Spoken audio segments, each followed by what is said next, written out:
Viernes 30 de agosto del año 2013. Buenos días. Al aire la revista 110. Gracie de la Cruz les hace compañía y me complace mucho poder hacerlo. Mi cuenta de Twitter es Gracie de la Cruz. Ahí, @Gracie de la Cruz. Ahí estaremos en contacto. Vamos a ponernos al día con los principales temas de interés.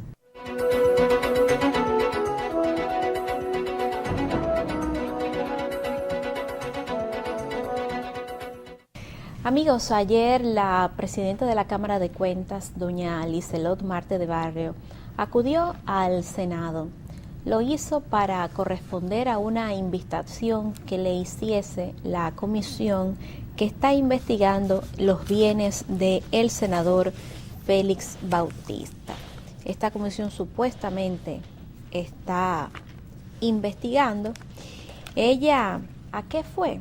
Ella fue para testificar sobre la auditoría que se le hizo a la Oficina de Ingenieros y Supervisores de Obras del Estado en el año 2008, cuando era director Félix Bautista. Ella dijo que no hay indicios que comprometan la responsabilidad penal del señor Bautista en ningún caso. Dijo que respondió a una serie de preguntas que le hicieron los senadores y los diputados. Recuerden que esa comisión no permite la presencia de los medios de comunicación durante el interrogatorio, sino que ya al finalizar el mismo, pues entonces ella dio algunas declaraciones a la prensa. Al salir también se le cuestionó si ella dijo o no dijo las pasadas y estruendosas declaraciones de que con todo lo que se ha desviado del dinero público, la corrupción, pues se podría refundar otra República Dominicana. Y ella dijo que no se arrepiente de decir lo que dijo. Así que lo confirmó doña Liselot Martes de Barrio. Quiero decirle lo siguiente, el procurador ayer reaccionó sobre esas declaraciones lastimosas, vergonzosas de doña Liselot Marte de Barrio, de que con todo lo que se ha desviado aquí del dinero público puede fundarse otro país, porque ella lo que está diciendo es que lo que dice el Banco Central del PIB es casi el doble. Lo que pasa es que mucho dinero de eso pues se va a los bolsillos de los funcionarios públicos. Eso es lo que está diciendo doña Liselot. Bueno, pues son declaraciones lastimosas que en otro país hubiese generado un tremendo escándalo, porque estamos hablando de la persona que está encargada del control del Estado. O sea, ella es la que tiene que decir si Danilo Medina está invirtiendo bien o no el dinero, si el Congreso está gastando el dinero con transparencia, el uso del dinero del Estado. Eso tiene que dolerle a todos los contribuyentes, a todos los ciudadanos de este país. Bueno, pues resulta que el procurador lo que dijo fue que hay que mejorar los canales de investigación de los casos de corrupción administrativa, que hay que mejorar eso.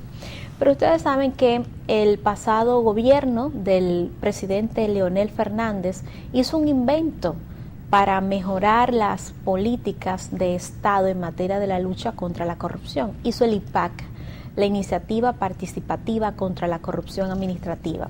Y ahí se gastó un dinero. Se gastó mucho dinero del Estado para organizar ese evento con el auspicio del Banco Mundial, con el auspicio de ONG y también del banco, del BDI. ¿Y qué resultó eso? Que se hicieron una serie de levantamientos para ver cuáles son las debilidades de la Cámara de Cuentas, que al final terminó doña Liselot diciendo que el problema es de dinero, que ella necesita más recursos para seguir gastando ahí en altos sueldos y demás. Y terminó Otoniel Bonilla justificándose que él es dependiente del procurador, era dependiente del procurador y que también pues no tenían los recursos suficientes para garantizar una lucha digamos más férrea, más independiente en contra de los funcionarios del Estado o de aquellas personas que suenan como de, porque aquí la prensa utiliza ese término mucho, corrupción, pero señores, lo que significa es que se roban el dinero público. Es un robo. Hay gente que lo que va al Estado es asaltarlo. Y lo asaltan de diferentes maneras, porque en este país los robos se disfrazan a través del clientelismo político. Aquí hay directores de hospitales que están haciendo una campaña permanente, un sinnúmero de actividades que tienen un alto contenido social, pero que en definitiva se está utilizando los recursos del Estado para promover al director de ese hospital. Eso es clientelismo, eso es una manera de asaltar al Estado. Lo mismo con estos sueldos que tenemos, sueldos de lujo, es lo que tenemos en este país. Es una manera también de asaltar el Estado, porque estos funcionarios que están ganando esos altos sueldos en el sector privado no ganarían eso, porque ni siquiera están calificados. Entonces tienen esos sueldos porque fueron nombrados en el Estado por una coyuntura política, pero ellos no tienen una estatura profesional que en el sector privado a ellos le pagarían esos sueldos. Eso no es verdad.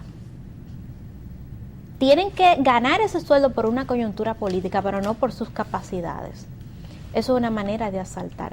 Y ni hablar cómo se disfrazan los concursos. Ahora está doña Yocasta haciendo una gran labor de concientizar a los funcionarios del Estado con relación a las compras y contrataciones. Ahí hay una movilización, ¿no?, de hacer conciencia en ese sentido, pero todavía falta mucho por hacer. Leyendo sobre el tema de la corrupción y cuáles países o ciudades han podido fomentar políticas que disminuyan la percepción que tiene la ciudadanía sobre la corrupción, me encontré que en el 1947 Hong Kong tenía un grave problema de corrupción. Un grave problema de corrupción. Era tan grande el asunto que si un ciudadano se le quemaba su casa, esa gente tenían que darle dinero a los bomberos para que le apagara el fuego, porque la corrupción estaba diseminada en los tuétanos de toda la sociedad. ¿Qué es lo que ocurre aquí? Que el dominicano sale a la calle a ver cómo puede robar, cómo puede desviarse unos fondos, porque como no hay penas ejemplarizadoras, no existe ningún tipo de castigo, pues entonces los ciudadanos entienden que aquí lo que hay es una política de robar y vamos para adelante. Ahí anda el presidente quejándose, se quejó ayer en San Juan, su provincia, de que el dinero del Estado no es para regalarlo a los productores. O sea, si el gobierno hace un esfuerzo de prestarle dinero a un sector de producción nacional, ese sector debe comprometerse con el pago de ese dinero, no es que se lo están dando. Ah, pues ahí se está quejando Danilo, que la gente cree que es un dinero que se lo están regalando. Pero es un asunto de conciencia de hasta dónde está el robo afectando a la sociedad dominicana, el saqueo, los piratas, los corsarios. Esa es la época en que estamos viviendo ahora. Entonces, frente a toda esa corrupción cultural que estaba afectando Hong Kong, ¿qué medidas se tomaron? Fue una decisión política combatir la corrupción. O sea, no es llamar a los organismos internacionales, como hizo Leonel Fernández, pagarle dinero del Estado para que analicen dónde fallan los funcionarios dominicanos, cómo se manifiesta la corrupción en el país. Ya de eso tenemos muchísimo diagnóstico. Un regidor gana 150,000 pesos, señores, para reunirse una vez al mes y cuidado. Un regidor. Entonces aquí ya tenemos mucho diagnóstico de cómo se fuga el dinero del Estado. Cuando en una familia hay problemas económicos como lo que está ocurriendo ahora en el país, ¿qué es lo que hace el papá y la mamá? O la mamá, que el 60% de los hogares dominicanos, las jefas de familia son mujeres. ¿Qué es lo que hace? Vamos a cortar las fugas. ¿Dónde se está desviando el dinero? Y empiezan a cortar, a cortar. Eso es lo que se tiene que hacer en el Estado, pero tiene que existir una voluntad política que aparentemente Danilo no tiene para combatir la corrupción, porque estamos en un mismo partido, el que está gobernando. Pero en Hong Kong se tomó esa decisión. ¿Qué hicieron? Conformaron una comisión independiente de lucha contra la corrupción. Un fiscal contra la corrupción con dinero independiente del Ministerio Público. Entonces esa comisión de notables, de personas de un alto grado moral, se encargaron de investigar los casos de corrupción. ¿Pero qué pasó? Que hubo sanción. Se produjeron sanciones en Hong Kong. Y eso fue un mensaje para la sociedad. ¿Qué ocurrió también? Que esa comisión de notables que investigaba la corrupción también se involucraba en los casos de corrupción privada, que aquí es tan elevada como la administrativa. Aquí hay empresas que se dedican a robarle al Estado y a sus empleados. Lo mismo ocurrió en Hong Kong y esos casos fueron investigados, sometidos y castigados. Pero Hong Kong invierte una gran cantidad de dinero, señores, desde el 1947, una gran cantidad de dinero en la educación, en la prevención contra la corrupción. Y en materia de educación ellos tienen un sinnúmero de programas que desde los jardines infantiles van funcionarios de esa comisión de notables que lucha contra la corrupción a explicarle a los bebés, a los infantes, a los niños, por qué ellos tienen que tener una actitud honrada y por qué ellos tienen que defender los dineros públicos. Existe una educación temprana de ese ciudadano sobre el dinero público, la protección del dinero público y la actitud que tiene que tener una persona que se dedica al servicio público, porque eso es una palabra también que aquí la han desvirtuado. Aquí no porque el funcionario, no, es un servidor público. Que usted está ahí porque tenemos una democracia representativa que se supone que usted debe representar a esa localidad. Entonces usted tiene que tener condiciones morales y humanas que por lo menos esas comunidades se sientan complacidas con que usted está defendiendo el interés público, no el interés particular, que es lo que ocurre aquí.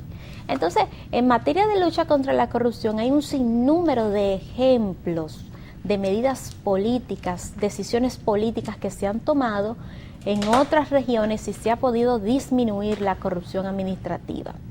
Entonces, en definitiva, estas declaraciones lastimosas, declaraciones de doña Liseló, pasándole la bola al procurador, diciendo que ella la única potestad que tiene es de hacer las auditorías. Entonces le toca al Ministerio Público hacer las investigaciones, pero que ella ha entregado alrededor de 50 auditorías, que algunas tienen responsabilidades penales, pero que el Ministerio Público no ha actuado. Ese jueguito de lanzarse la bola de aquí para allá, ya está bueno de eso. Ya esa estrategia de distracción, ya la conocemos, una estrategia de distracción de los principales temas nacionales. Ella viene y se lava la mano como Pilato, como que ella no tiene nada que ver con eso. Y el procurador dice, sí, hay que mejorar los canales, pero no ha emitido ninguna acción. No le ha preguntado a doña Liseló, dígame cuáles son esas auditorías, dígame. No ha mostrado ni siquiera una preocupación, un interés el procurador con relación a este tema. Entonces, la ciudadanía tiene que pensar en eso. Ahora doña Liseló dijo algo que es muy cierto. Si no se combate la corrupción, si vamos a seguir con esta falta de transparencia, vamos a seguir siendo esclavos de la pobreza. Porque el dinero que se tiene que destinar para mejorar, señores, aquí no hay un servicio básico eficiente. Un servicio básico eficiente. Aquí el modelo de gestión pública que tenemos es el desfalco. Y así no puede ser. Porque si no tenemos transparencia, vamos a seguir condenados a tener que lidiar por años más sobre los mismos problemas. Usted busca la prensa de hace 50 años y tenemos los mismos problemas. Miren, aquí se está protestando por falta de agua potable. En San Cristóbal hay un brote de cólera. Señores, el cólera es miseria, es pobreza. Brote de dengue, miseria, pobreza.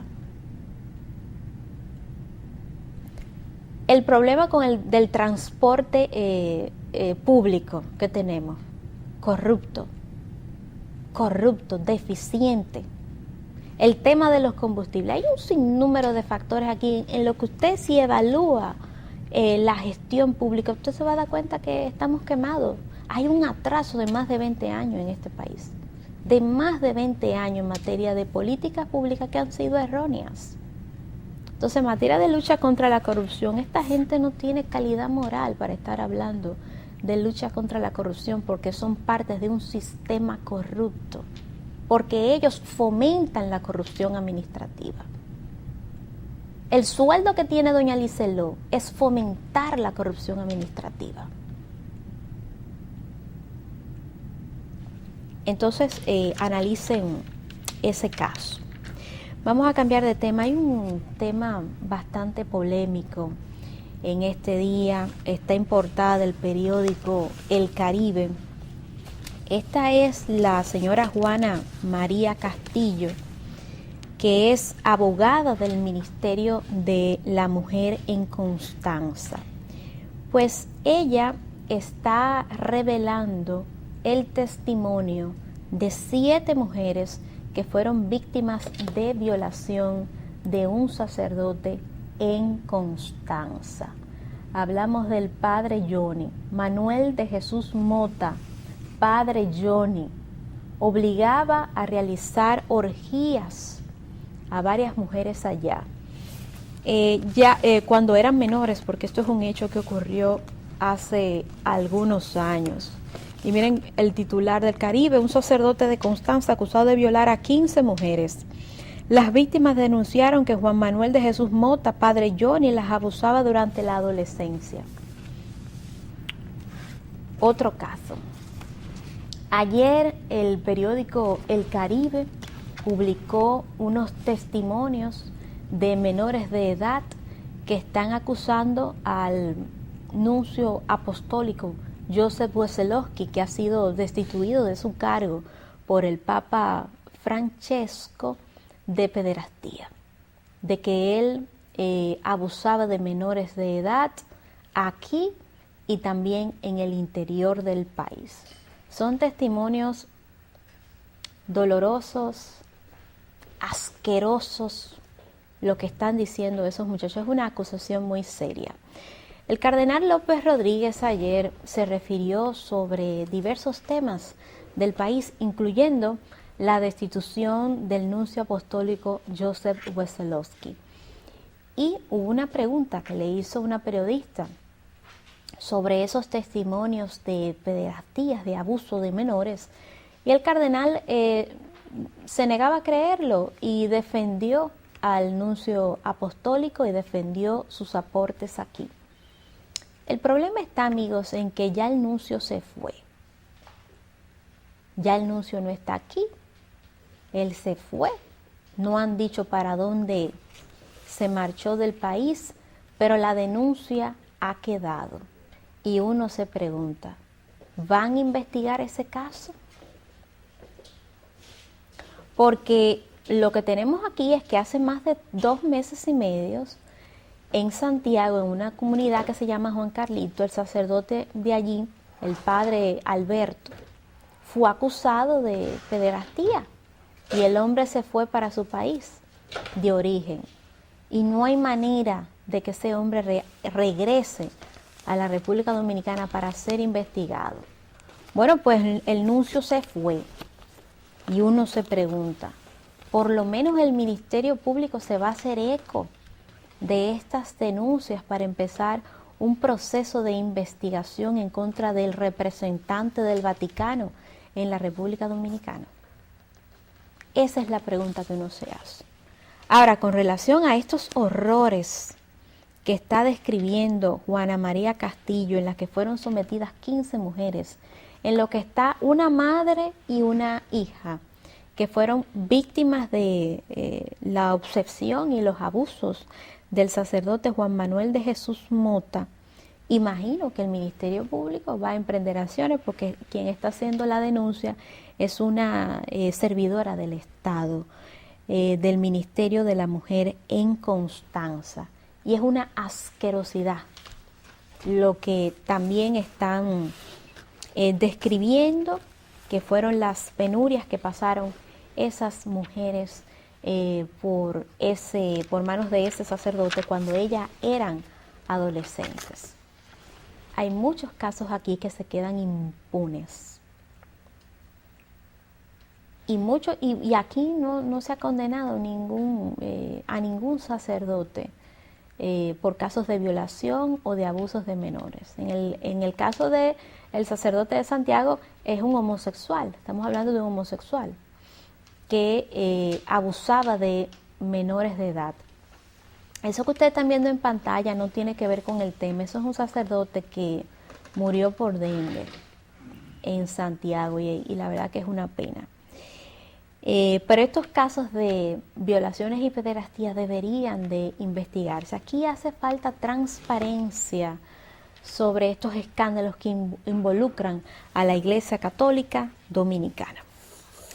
Ayer se produjo una reunión entre el ministro de Educación, el señor Carlos Amarante Baret, y los representantes de la Asociación de Colegios Privados para hablar sobre el tema de los libros de textos. Muchos de los directores de colegios estuvieron ayer ofreciendo declaraciones a la prensa y básicamente ellos se defendían de esa acusación de que existe una componenda entre los centros educativos privados y algunas editoras para cambiar la lista de los libros todos los años. Ellos dicen que no y que están respetando el reglamento del Ministerio de Educación que los instruye a que se pueda cambiar los libros de textos cada 4 años. Ellos se defienden, pero lo cierto es que hay padres que han denunciado algunos centros escolares que han presentado la lista de libros del año pasado y la de este año y sí le han cambiado la editora. Hay un porcentaje de dinero que entregan estas editoras, casas editoriales, a los colegios privados para que le cambien la recomendación de libros a los estudiantes. Y eso debe investigarse, así que saludamos esta primera reunión entre el ministro de Educación con estos centros de estudios. Bien amigos, esas son las principales informaciones de este día. Le agradezco mucho su atención. Soy Gracie de la Cruz, mi cuenta de Twitter @Gracie de la Cruz. Estaremos en comunicación por allí. Buenos días.